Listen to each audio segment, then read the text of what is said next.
All right, let's dive into a true horror classic, An American Werewolf in London. We got some great listener submissions about this one, and I gotta say, the way it just blends that horror with dark comedy is really something special. Yeah, it's a tough balance to pull off, Yeah. you know. I mean, to make you laugh while you're at the same time like kind of hiding behind your fingers. Yeah. But American Werewolf in London, they do it. They really nail it. They totally do. So for those who haven't seen it, which, come on, you got it, okay. Two American backpackers, David and Jack, exploring the English countryside. Pretty standard horror setup, right? Yeah, two unsuspecting tourists kind of wandering into the unknown, right? Exactly. But then, bam, werewolf attack. Poor Jack. He's done for. But David survives, only to find himself with lycanthropy. Yeah, that's where the movie really starts to get under your skin. David's trying to just like hold on to any sense of normalcy, like maybe he's always just a bad dream. Yeah, just a nightmare. But his body's got a different story to tell. Right, and that brings us to what's got to be one of the most, if not the most, iconic scenes in horror movie history. That transformation scene. You've seen werewolf transformations before, but this was different. Rick Baker, the special effects guy, he used like prosthetics and puppets and stop motion to create something so real, so visceral. You could almost feel David's pain. It's so detailed, so disturbing. The bones like elongating and the muscles twisting. That shift, that horrible shift to wolf features. It's easy to see why he got an Oscar for Best Makeup for that. But you know what really got me? And you mentioned this in your notes. It's more than just the visuals, right? Right. That scene, it gets under your skin. It plays on our deepest fears. Like that fear of change, losing control, becoming something monstrous, other. And for David, it doesn't get any less real. I mean, he doesn't just transform. He becomes a killer. Every full moon, it's like he loses himself completely.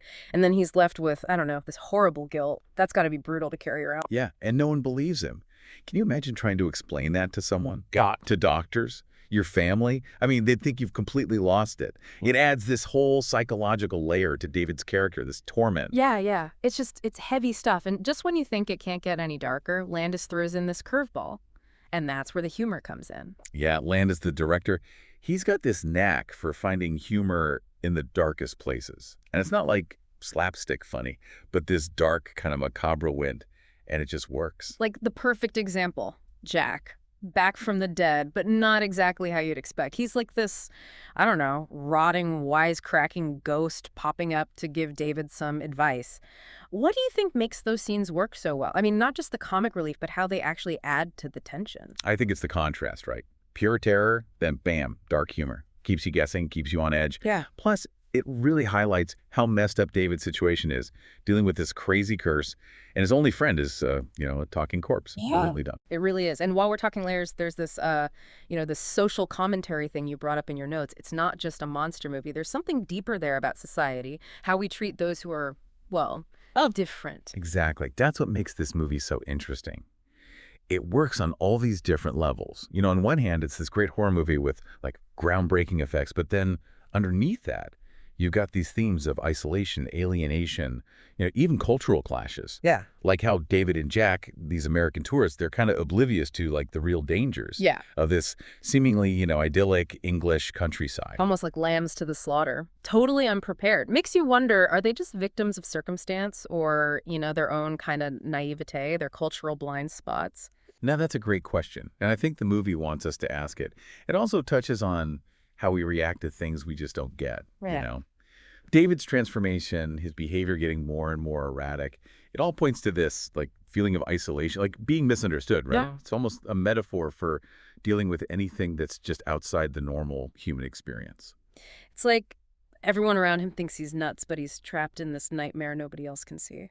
And that sense of alienation, feeling trapped, that hits home, especially today. Yeah, definitely. And that isolation, it's even there in his relationship with Alex, the nurse who's taking care of him.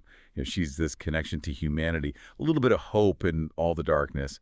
But even she can't really grasp what he's going through, the nature of this curse. Yeah, there's this tragic distance between them, this inability to truly connect. Even though that, they have feelings for each other, it adds another layer to the movie's whole, like, exploration of relationships and the limits of empathy. It's really heartbreaking, Yeah. And it speaks to that universal feeling of being alone, even when you're with people who care about you. We've covered a lot already, but we can't leave out the soundtrack. You mentioned it in your notes, how effective you thought it was. Landis, instead of using a typical horror score, he goes for these, like, iconic pop songs from the 60s and 70s, and it works brilliantly. It's so smart because it adds this irony, this foreshadowing, like Blue Moon playing during that transformation scene. It's this song about longing, unattainable love, which, that reflects David's loss of humanity, the life he can't have anymore. Yeah, it's chilling, but also beautiful at the same time. And then you've got Bad Moon Rising, which becomes this, like, this anthem for the doom hanging over David. It's almost like the music's another character, commenting on what's happening, ratcheting up the tension, and really guiding the viewer's emotions. It is, and it's another example of how Landis takes these familiar things and twists them to create something totally unique and unforgettable. Speaking of unforgettable, what about the movie's lasting impact? I mean, it redefined werewolf mythology, gave it a heart, really. It did. An American Werewolf in London took that classic werewolf idea and made us feel for the monster. It showed us the curse wasn't just about, monstrous power, but about deep personal suffering. It made us empathize with David, understand the tragedy of it all, and see the humanity beneath the fur and fangs. And it's not just the emotional depth, right? That blend of horror and humor, those amazing practical effects. They created this blueprint for so many werewolf films that came after it. Think about it. How many try to capture that same balance, that same magic? It's a tough act to follow, for sure. Yeah. An American Werewolf in London. They really captured something special. It's like they had the right story, the right director, the right cast, even the right effects, all at the right time. Yeah, it's like all the stars aligned to make something truly, unique. And speaking of those special effects, I think we got to circle back to Rick Baker's work, especially that transformation scene. I remember the first time I saw it, I was floored. Even knowing it was coming, It was hard to look away. It's a masterclass in practical effects. Baker's attention to detail, the way he captures every single agonizing twist and contortion of David's body, it's both horrifying and mesmerizing. And the fact that it was all done without CGI, even more impressive. You mentioned earlier that transformation scene was particularly impactful for you. What was it about it that resonated with you the most? I think it's the rawness of it all. It's not just the spectacle, although that's definitely a huge part of it. It's that vulnerability you see, the sheer terror and pain David's going through as he loses control. It's primal, something we can all connect with on some level. Yeah, that fear of losing control, becoming something other than ourselves. It's a powerful theme that runs throughout the whole film, and it's not just about the physical transformation, right? David's dealing with all these psychological and emotional changes, too. Absolutely. His whole sense of self is shattered. Yeah. His relationships are strained. He's constantly fighting this internal darkness that's threatening to consume him. It's a very human struggle, even though it's, manifested in this monstrous way. And that brings us back to the film's ability to blend humor and horror so seamlessly. It's not just about scaring the audience. It's about taking them on this wild ride of emotions. What do you think makes Landis so good at balancing those two seemingly contradictory elements? It's his understanding of human nature, I think. He gets that laughter and fear. They're two sides of the same coin. Yeah. Both primal responses. And they often go hand in hand in our lives.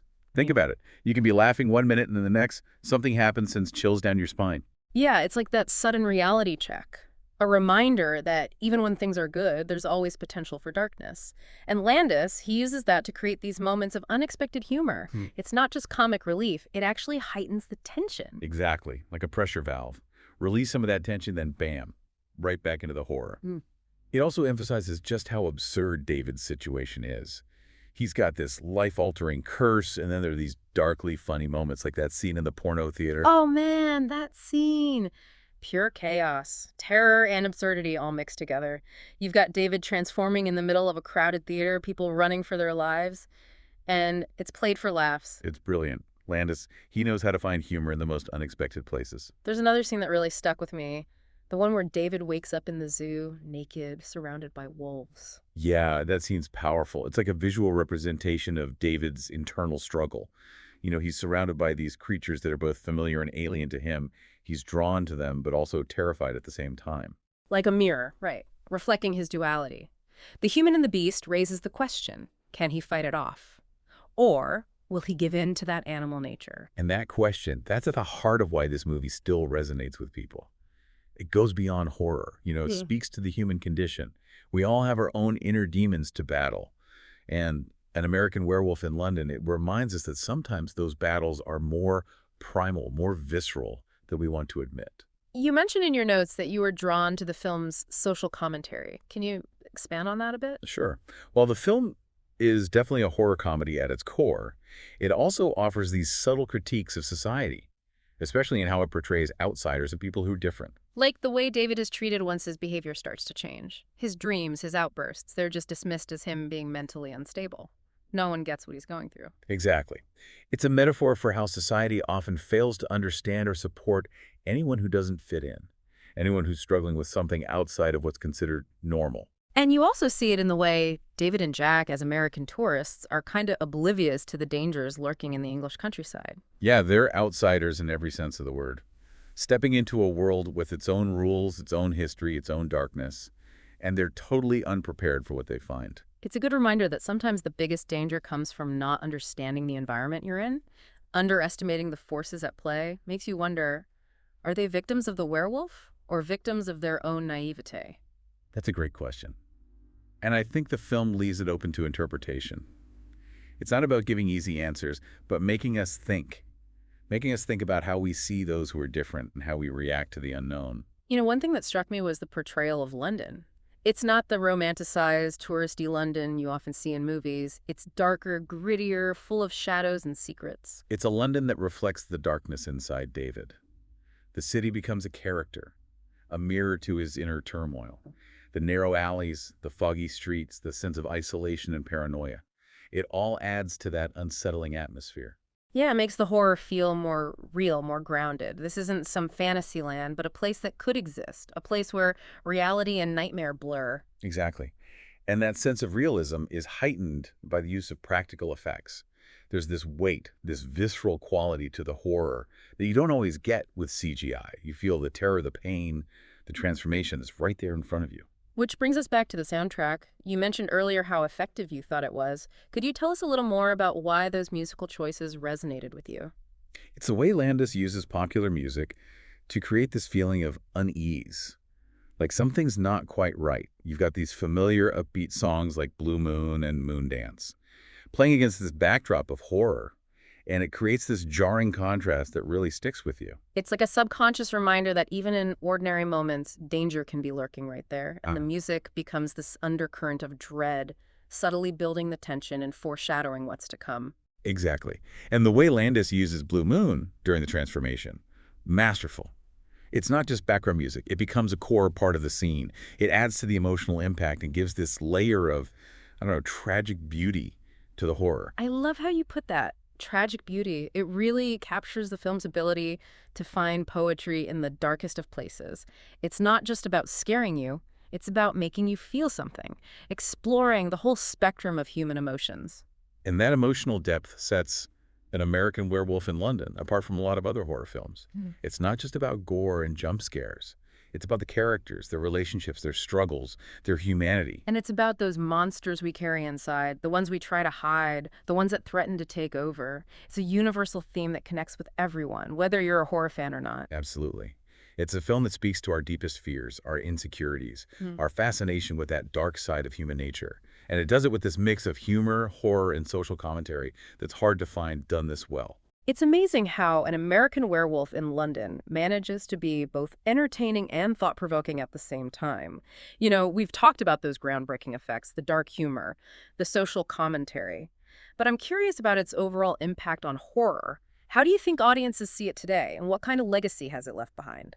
I think it still resonates with people today because it tapped into something timeless. You know, that fear of the unknown, the beast within us all. It really raised the bar for werewolf films. It proved that you could have genuine scares, but also wit and social commentary, all in one package. It definitely seems to have struck a chord with people. Do you think any films have come close to capturing that same, I don't know, that same magic? There have been some great werewolf films since then, for sure. But very few have managed to achieve that perfect balance of horror, humor, and heart. An American Werewolf in London set a really high standard, not just for the effects, but for the storytelling, too. Speaking of those effects, it's worth emphasizing just how revolutionary they were. Rick Baker's work on the transformation scene is still iconic. Why do you think it's so enduring? Even for modern audiences who are so used to CGI, it still packs a punch. I think it's that visceral quality of practical effects, you know. You're seeing real physical changes happening right there on the screen.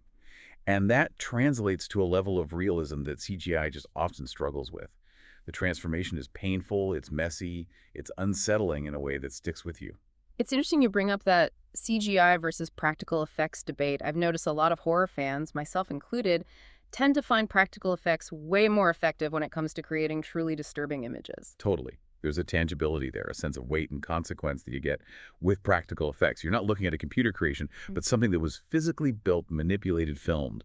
It adds a layer of authenticity to the horror, makes it feel more real, more threatening. And for a film like An American Werewolf in London, where that transformation is such a crucial part of the story, that realism is so important, you need to believe that David is going through this agonizing change. And Baker's work absolutely achieves that. It's horrifying, but also, in a weird way, kind of beautiful. It's not just shock value, there's real artistry to it. Yeah. You can see the care, the attention to detail that went into creating those effects. It's a testament to Baker's skill, his passion for the craft. And that artistry, it extends beyond the special effects to the whole film's aesthetic. The camera work, the editing, the music, it all comes together to create a unique and unforgettable visual experience. Absolutely. Landis's direction is masterful. He uses every tool at his disposal to build that tension, create the atmosphere, and pull the viewer right into the story. You mentioned the music earlier, and I think that's a great example of how he takes those expectations and flips them, uses familiar things in unexpected ways. It's that blend of the familiar and the unexpected that makes it so effective. You think you know what's coming next, and then Landis throws you a curveball. Whether it's a sudden burst of violence or a darkly funny moment or even a haunting musical cue, it keeps you guessing. It's a tightrope walk, really. He never lets the humor undermine the horror, or vice versa.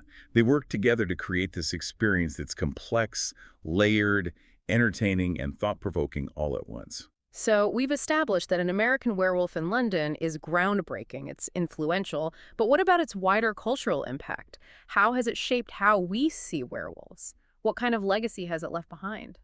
I think it really helps cement the tragic werewolf myth. The idea that the transformation isn't a power fantasy, but a curse. It's not about becoming a powerful beast, but about that loss of humanity, the struggle with your inner demons, and ultimately facing the consequences of your actions. You can see that theme reflected in so many werewolf stories that followed. It's not just about the physical change anymore, but about the internal struggle, the toll it takes on the characters emotionally and psychologically. And it's that human element, that exploration of the monster within. That's what gives this film its lasting power. It's not just a horror film, but a film about human nature itself, about the darkness that exists even in the most ordinary lives. It makes you think about choices and consequences, about the battles we fight within ourselves. It's a film that sticks with you long after the credits roll, makes you question your assumptions about the world and the people in it. And that's the sign of a truly great film. It entertains, it scares, it makes you laugh, but it also makes you think. And it leaves you with that lingering unease, a reminder that the monsters we're most afraid of are often the ones we create ourselves. So, to wrap up our deep dive into An American Werewolf in London, what's the one thing you hope our listeners take away from this conversation?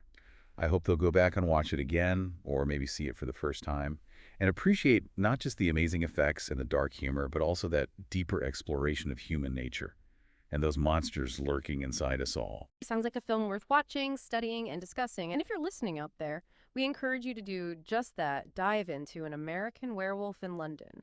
Embrace that mix of horror, humor, and heart, and maybe you'll discover something new about yourself along the way. Thanks for joining us on this deep dive, and we'll catch you next time.